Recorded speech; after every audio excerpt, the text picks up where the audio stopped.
అందరికీ నమస్కారం అండి. ఓం శ్రీ మాత్రే నమః. అందరూ ఎలా ఉన్నారండి? నేనైతే చాలా బాగున్నాను. మీరు కూడా బాగుండాలని కోరుకుంటున్నాను. కొత్త సంవత్సరము ఉగాది పర్వదినంతో విశ్వావసు నామ సంవత్సరంలో అడుగుపెట్టి ఉగాది పర్వదినాన్ని జరుపుకున్నాము. అదే రోజు పాడ్యం నుండి లలితా నవరాత్రులు లేదా రామ నవరాత్రులు, గర్భ నవరాత్రులు 9 రోజులు లలితాదేవి నవరాత్రులు జరుపుకున్నాము. ఆ 9 రోజులలో నవమి రోజు శ్రీరామచంద్రుని పుట్టినరోజు శ్రీరామ నవమి వేడుకను జరుపుకున్నాము. కొత్తగా ఛానల్ ఎవరైనా వీక్షించినట్లయితే వీడియో మీకు నచ్చితే వీడియోకి లైక్ చేయండి, షేర్ చేయండి, ఛానల్ని తప్పకుండా సబ్స్క్రైబ్ చేసుకోండి. రామ అంటే అక్కడికి హనుమంతుడు అలా పరిగెత్తుకుంటూ వస్తాడు. శ్రీరామ రామ రామేతి రమే రామే మనోరమే సహస్రనామ తత్తుల్యం రామనామ వరాననే. రామ అన్న నామం వినగానే హనుమంతుల వారు పరిగెత్తుకొస్తారు. మరి శ్రీరామచంద్రుడు పుట్టిన వారం రోజులకే హనుమంతుడు కూడా జన్మించాడట. ఆ రోజు చైత్ర పౌర్ణమి, చైత్ర మాసంలో పౌర్ణమి రోజున హనుమంతుల వారు జన్మించారని శాస్త్రాలు తెలుపుతున్నాయి. చైత్ర పౌర్ణమి చాలా విశిష్టమైన రోజు. పౌర్ణమి అంటేనే ఒక పాజిటివ్ వైబ్ ఉంటుంది. వెన్నెల నిండు చంద్రుడు కనిపిస్తాడు. మన ఆలోచనలు కూడా పాజిటివ్ గా ఉంటాయని అంటారు. పౌర్ణమి వేళలో ఏ నక్షత్రంలో వస్తే ఆ నక్షత్రం పేరిట ఆ మాసాన్ని పిలుస్తారు. చైత్ర పౌర్ణమి చిత్తా నక్షత్రంలో వచ్చింది. అంజలీదేవికి వాయు భగవానుడికి జన్మించిన వాయుపుత్రుడు హనుమంతుడు. చైత్ర పౌర్ణమి రోజు హనుమంతుడు జన్మించిన కారణంగా మనము చైత్ర పౌర్ణమి రోజున హనుమాన్ జయంతి జరుపుకుంటాము. తెలంగాణ రాష్ట్రంలో చైత్ర మాసంలో పౌర్ణమి రోజున హనుమాన్ జయంతి జరుపుకుంటాము. కొన్ని ప్రదేశాలలో వైశాఖ మాసంలో కూడా హనుమాన్ జయంతిని జరుపుకుంటారండి. చైత్ర శుద్ధ పౌర్ణమికి కొన్ని పురాణ గాథలు కూడా ఉన్నాయి. దేవతల గురువు బృహస్పతి తన మంత్రసిద్ధిని పెంచుకోవడానికి దేవలోకాన్ని వదిలి వెళ్లిపోతాడు.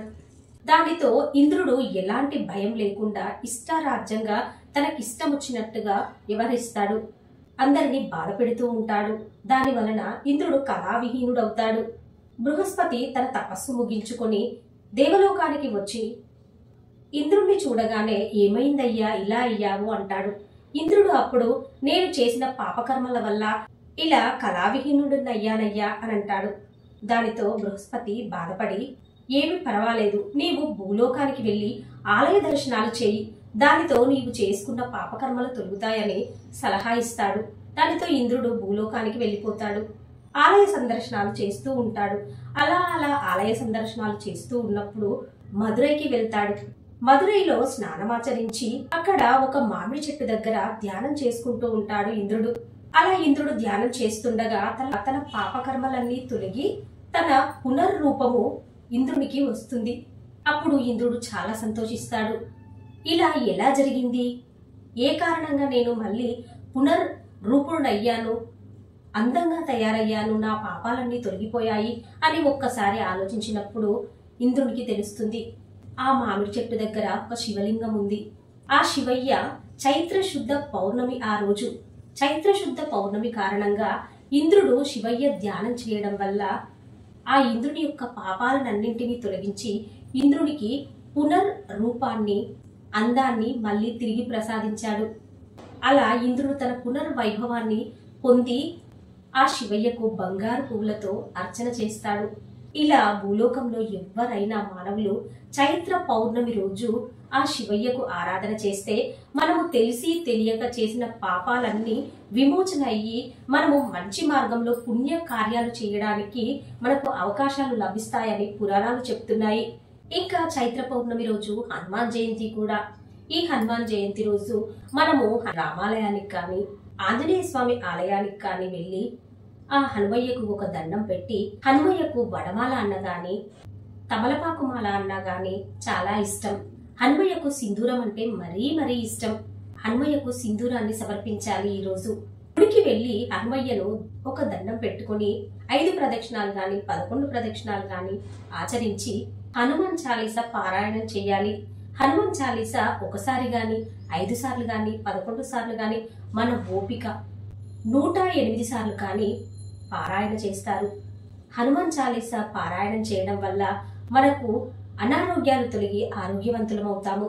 మంచి బుద్ధి ప్రసాదిస్తాడు ఆ హనుమయ్య. కుటుంబం సంతోషంగా ఆనందంగా ఉంటుంది.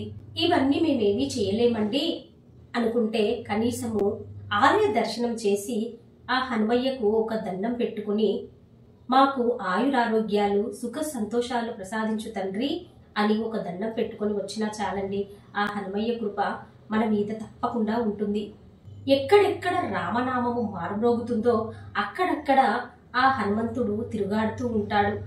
అందుకే ఆ రోజు శ్రీరామ శ్రీరామ శ్రీరామ అంటూ ధ్యానం చేస్తే హనుమయ్య మన పక్కనే ఉంటాడు. అందరికీ మరొక్కసారి ముందుగా హనుమాన్ జయంతి శుభాకాంక్షలండి. వీడియో నచ్చితే లైక్ చేయండి, షేర్ చేయండి, ఛానల్ని తప్పకుండా సబ్స్క్రైబ్ చేసుకోండి. అలాగే మరవకుండా బెల్ బటన్ యాక్టివేట్ చేసుకోండి ఫ్రెండ్స్. అప్పుడే నేను చేసే ప్రతి లేటెస్ట్ వీడియో మీ మొబైల్కి నోటిఫికేషన్ రూపంలో చేరుతుంది. ఉంటానండి. Thank you for watching.